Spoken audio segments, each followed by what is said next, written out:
বলিউডের নতুন প্রজন্মের আলোচনায় এখন একটি নাম ঘুরে বেড়াচ্ছে, নওমিকা সারান।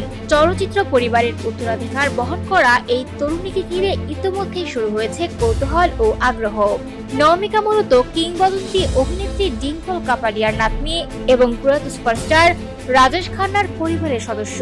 তার মা রিঙ্কি খান্না একসময় বলিউডে অভিনয়ের মাধ্যমে পরিচিতি পেলেও পরবর্তীতে তিনি অভিনয় জগৎ থেকে নিজেকে সরিয়ে নেন। ফলে নওমিকা বড় হয়েছেন একেবারে চলচ্চিত্র ঘনিষ্ঠ পরিবেশে, যেখানে ক্যামেরা, শুটিং সেট এবং সিনেমার ব্যস্ততা ছিল প্রতিদিনের পরিচিত দৃশ্য। পরিবার সূত্রে জানা যায়, ছোটবেলা থেকেই নওমিকার মধ্যে অভিনয়ের প্রতি একটি স্বাভাবিক আকর্ষণ তৈরি হয়। চলচ্চিত্রের পরিবেশে বেড়ে ওঠার কারণে অভিনয় জগৎ তার কাছে কখনোই নতুন বা অচেনা কিছু ছিল না, বরং ধীরে ধীরে এই পরিবেশই তাকে পর্দার প্রতি আগ্রহী করে তোলে। ভারতীয় বিনোদন জগতে এখন জোর গুঞ্জন, খুব শিগগিরই বড় পর্দায় অভিষেক ঘটতে পারে নওমিকার।